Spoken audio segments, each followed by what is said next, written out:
En aquel tiempo se reunieron los fariseos para ver la manera de hacer caer a Jesús con preguntas indiciosas en algo que pudieran acusarlo. Le enviaron pues algunos de sus secuaces junto con algunos del partido de Herodes para que le dijeran: Maestro, sabemos que eres sincero y enseñas con verdad el camino de Dios y que nada te arredra, porque no buscas el favor de nadie. Dinos pues, ¿qué piensas? ¿Es lícito o no pagar el tributo al César? Conociendo Jesús la malicia de sus intenciones, les contestó: hipócritas, ¿por qué tratan de sorprenderme? Enséñenme la moneda del tributo. Ellos le presentaron una moneda y Jesús les preguntó: ¿de quién es esta imagen y esta inscripción? Le respondieron: del César. Y Jesús concluyó: den pues al César lo que es del César y a Dios lo que es de Dios. Palabra del Señor. Gloria a ti, Señor Jesús.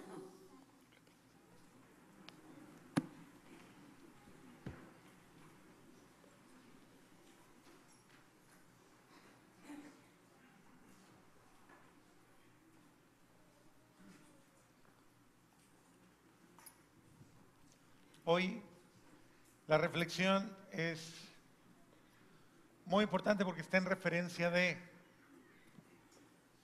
y en un sentido, en una relación y en un sentido de pertenencia a.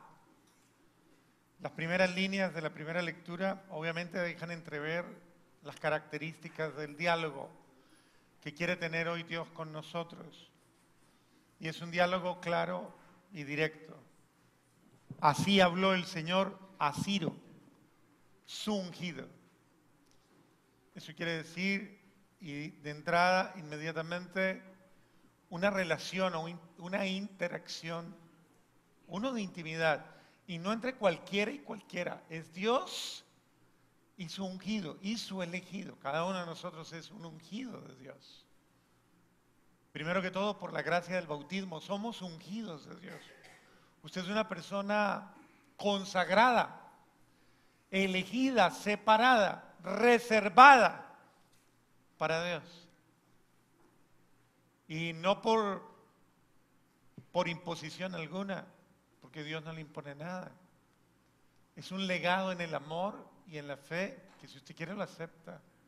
Si usted quiere no acepta el misterio de Dios en su vida. Eso es libre escogencia, ¿no? Dios a nadie se le impone y a nadie le obliga a aceptarlo. Dios simplemente pide convicción. Esa capacidad de ser honestos, o sea, de uno expresar verdaderamente si sí quiere o no quiere, si sí está de acuerdo o no está de acuerdo. Y eso es lo bello de la fe,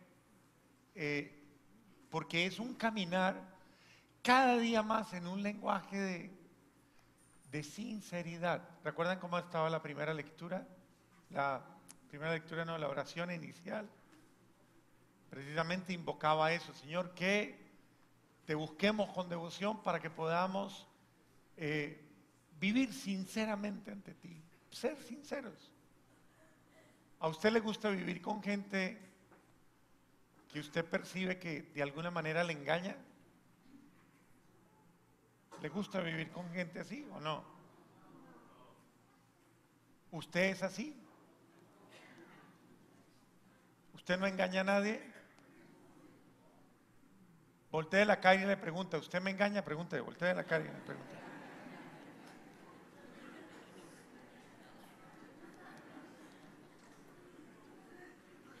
Aprovechen, yo les ayudo.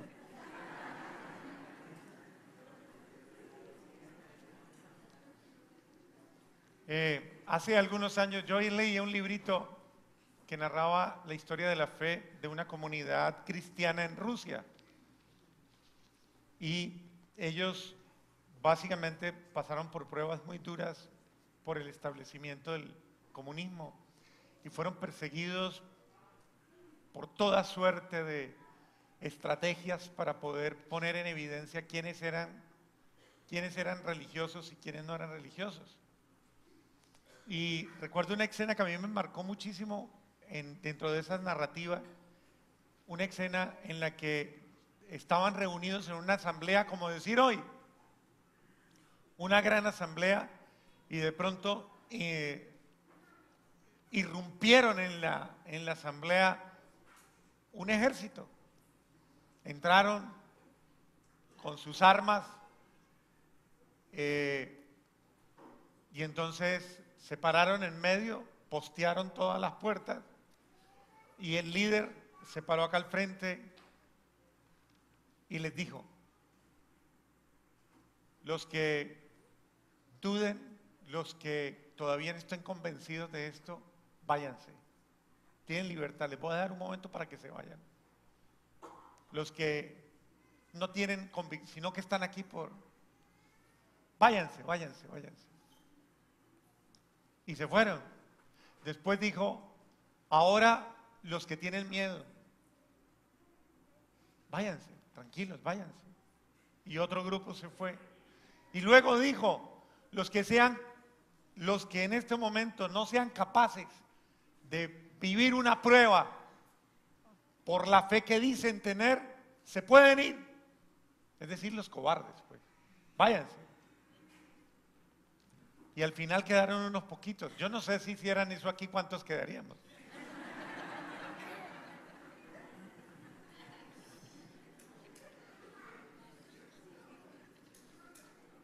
Quedaron unos muy poquitos. Y cuando ya se fueron todos, él preguntó ¿alguien más se quiere ir? ¿Alguien más tiene miedo? Aquí va a pasar algo muy serio. ¿Alguien más tiene miedo? Entonces bajaron las armas, se quitaron los uniformes y les dijeron: ahora sí, hermanos, es que no queríamos estar con traidores.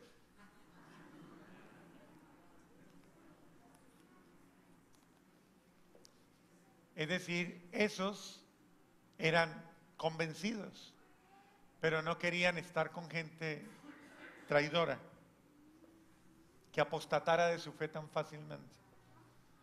Si usted pudiera hacer eso en su casa, ¿no?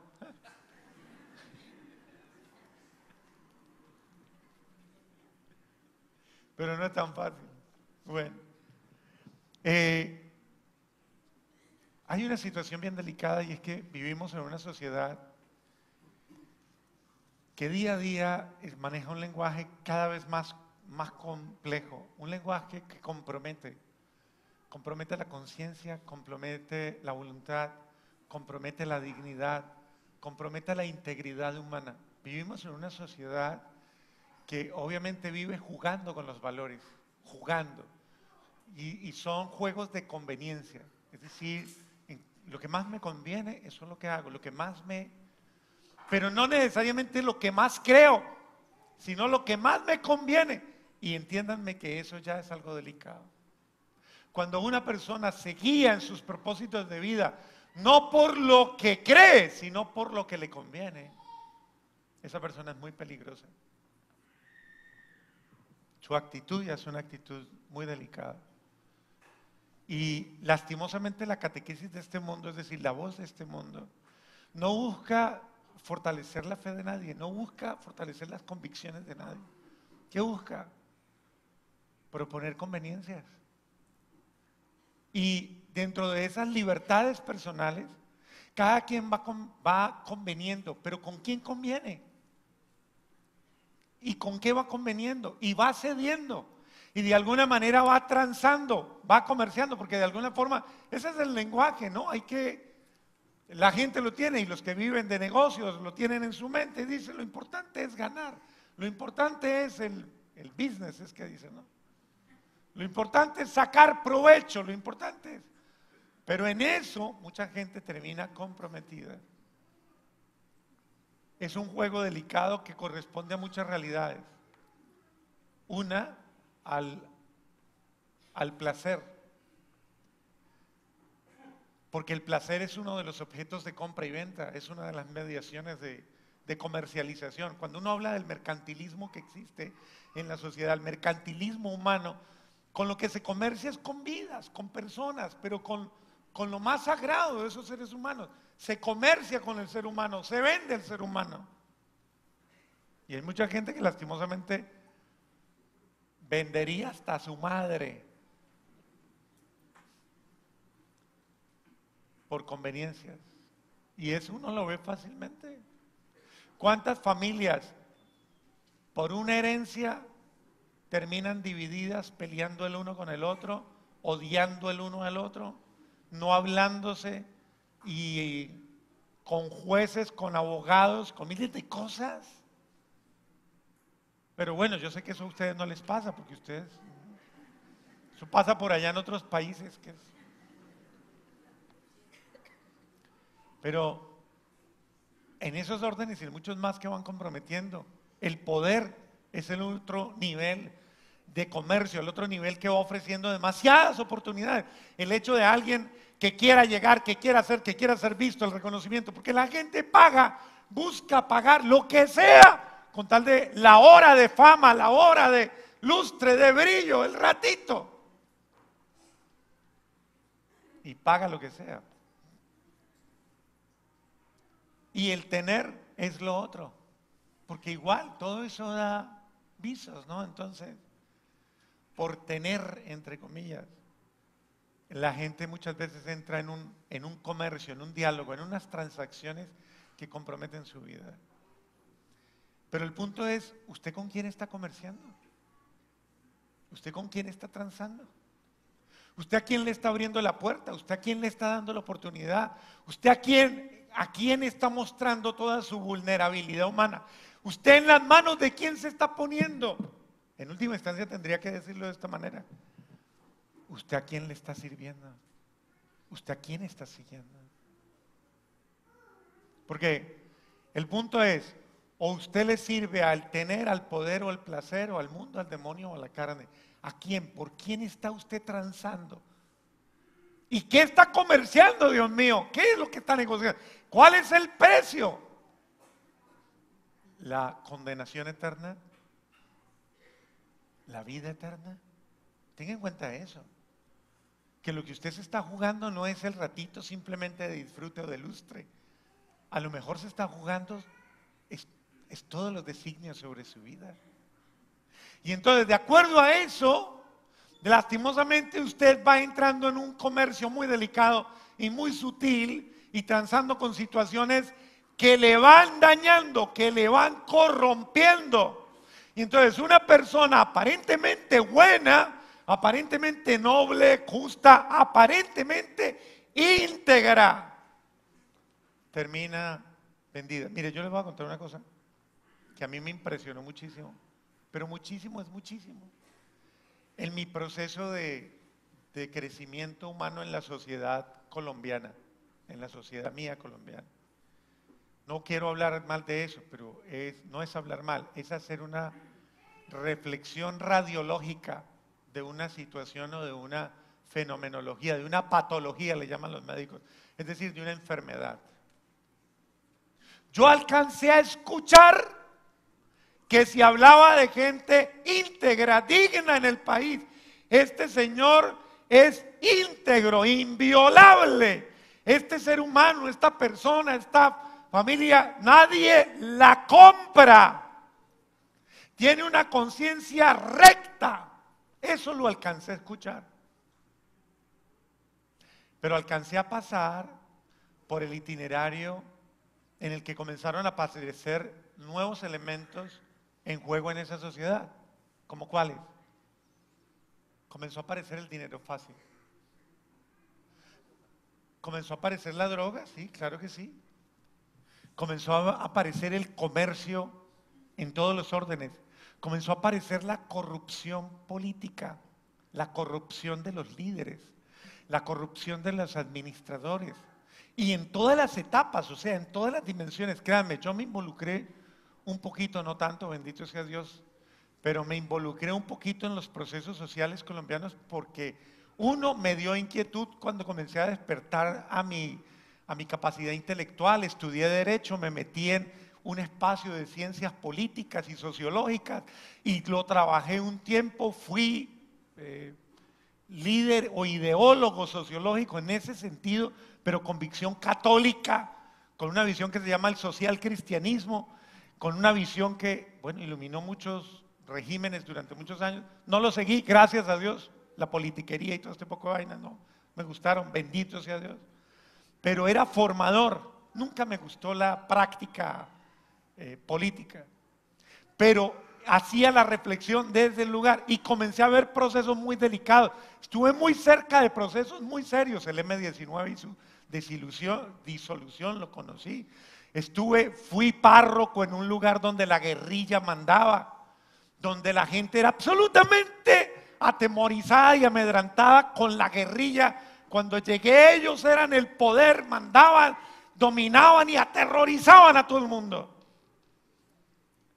Y tal vez yo, un poquito más joven y un poquito más, tal vez más, qué sé yo, uno de joven a veces es arriesgado.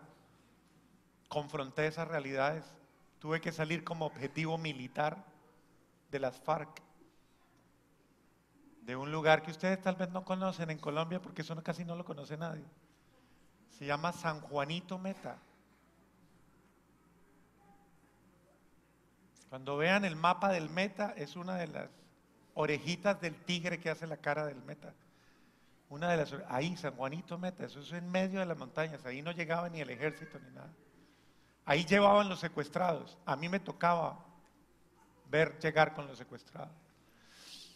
Entonces por eso les digo, todas esas situaciones me tocó verlas, vivirlas de cerca. Viví la corrupción de mis compañeros de juventud que se fueron metiendo de mulas en el narcotráfico, ahí en la zona de Cali donde yo vivía.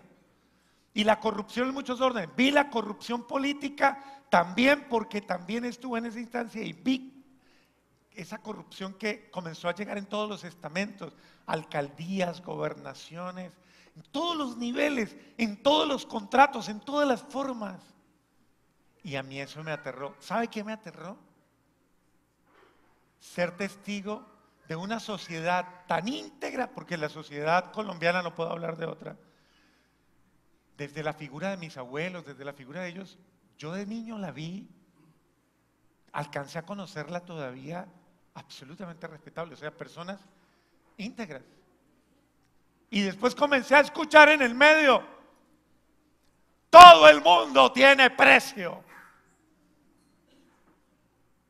Y comencé a escuchar que se decía, ¿cuánto vale la conciencia de este? Todo el mundo tiene precio.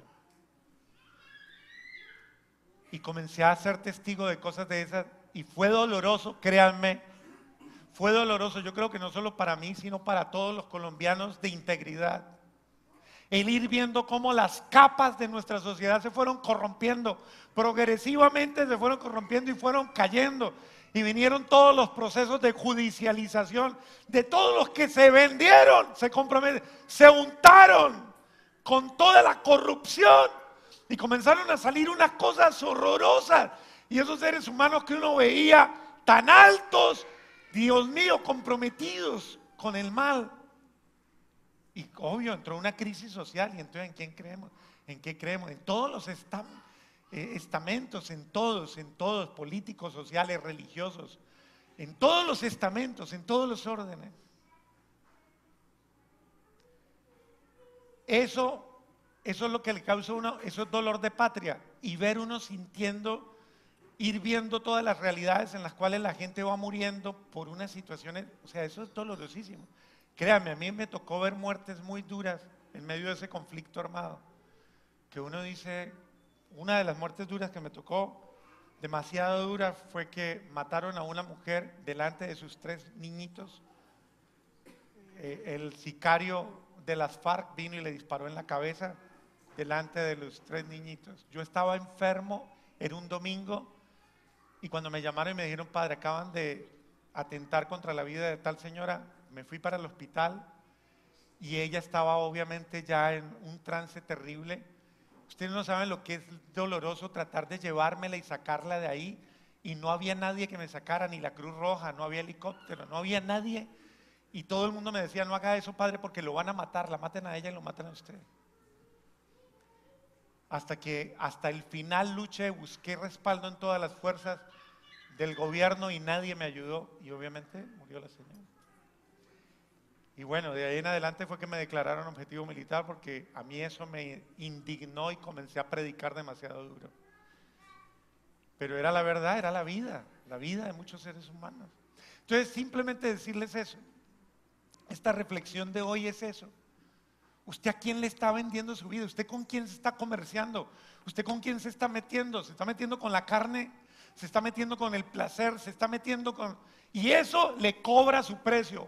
Eso le cobra su precio a lo que usted se comprometa. Si usted se está metiendo el pecado, el precio del pecado es la muerte, dice la palabra de Dios. Si usted se mete con lo malo le cobra su precio.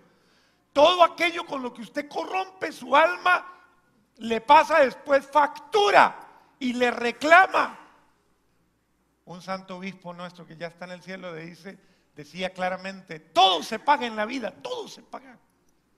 Y créame, lo que está diciendo Dios hoy aquí es eso, a él que lo intentaron poner a prueba, el íntegro, la verdad, él que le buscaron la caída. Más bien él dijo, más bien ustedes revísense y sean consecuentes. Dele a Dios lo que es de Dios. Y usted va a tener que responderle también a las circunstancias de un mundo, le va a tener que pagar el compromiso que usted adquiere con esas realidades. Si usted maneja mal su hogar, si usted maneja mal su familia, si usted comienza, mire, mucha gente buena ha ido transando con el mal de una manera en la que ella misma se está corrompiendo. Y como dice la frase antigua, la corrupción del bueno, pésima. El bueno que se corrompe, pésimo. Acuérdese lo que dice el Señor. El diablo cuando viene y encuentra que la casa está barrida, trapeada, limpia y aseada, ¿qué hace? Se va y se consigue unos demonios peores que los que salieron antes. Y se viene y hace desastres en la vida de esa persona. O sea, una persona buena que se corrompe puede llegar a niveles deprimentes, deplorables y dolorosos. Entonces la palabra de Dios hoy lo que busca es confrontarnos y decirnos, oiga, yo no quiero que usted viva la humillación de haberle servido al pecado. Yo quiero que usted viva la gloria de servirle al Dios verdadero, de tener una vida honrosa, digna, con la cual usted en su vida pueda decir, yo no le serví al mal ni a lo malo, yo le he servido al bien, no le he servido a mi soberbia, no le he servido a mi orgullo, no le he servido a mi egoísmo, no le he servido a nada de eso. Yo le he servido ni siquiera al resentimiento, le he servido a Dios, le he servido al amor, le he servido al perdón, le he servido a Dios. Y por eso cuando Dios ve a alguien fiel dice, yo me pondré delante de él y yo lo defenderé. Y mire, dice palabras tan bonitas como estas. A quien yo soy el Señor de Ciro, a quien he tomado de la mano para someter ante él todas las demás naciones y de desbaratar la potencia de los reyes y abrir ante él los portones y que no quede nada cerrado. Cuando usted le sirve a Dios, Dios le abre las puertas de la bendición, las puertas de la prosperidad. Los países que se cierran a Dios, las personas, las familias que se cierran a la acción de Dios,